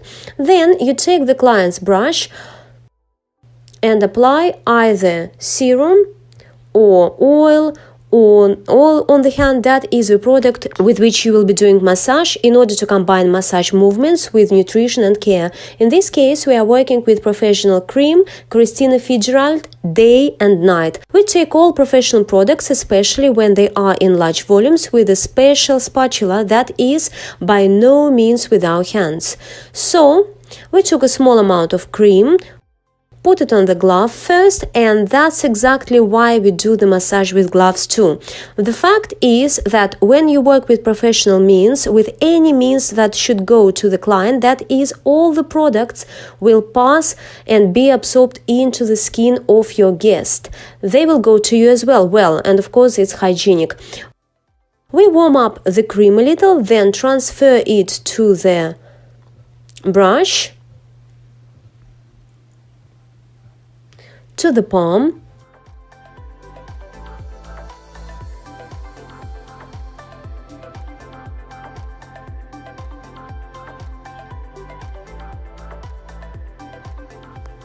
during the massage, we never lower the client's hand. We do not abandon it, we relieve it without attention. That is, every stage, every transition, we always keep the hand of our guest in our hands. Where does our complementary massage begin? After we have fixed the elbow, it's necessary to make a grip under the wrist with the left hand with the thumb. Accordingly, you also rest your elbow on the table. With the thumb of your hand, you support the guest's hand on the wrist, thereby controlling the tension. Then, in circular movements, you massage the brush.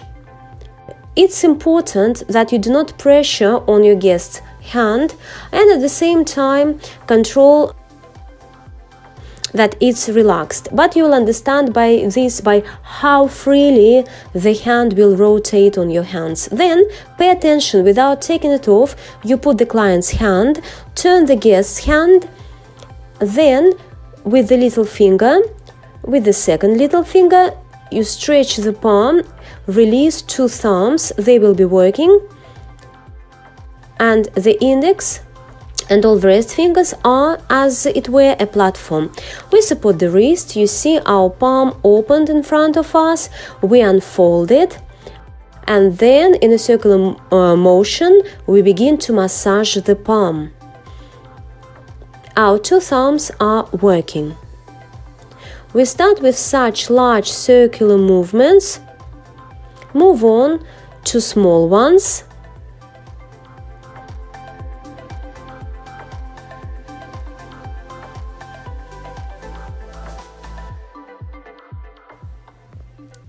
and then we start with such movements.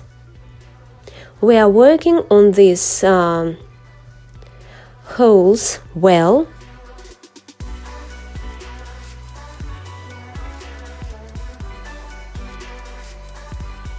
Here we have an anti-stress point.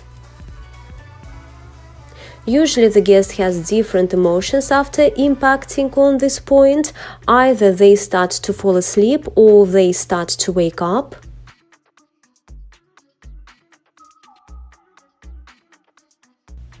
We unfold again, distribute the rest of the product,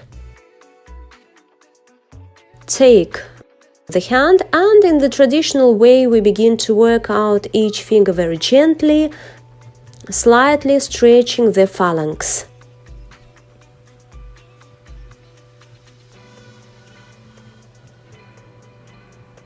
Let's move on to the next step.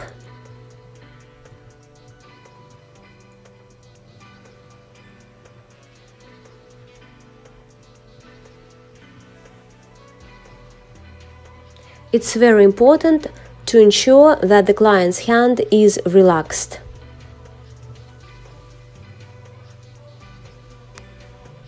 And you complete the massage with pleasant stroking, warm movements. We control that the entire care product is distributed over the entire surface of the palm and fingers, and then we gently lower the guest's hand and move on to the next one.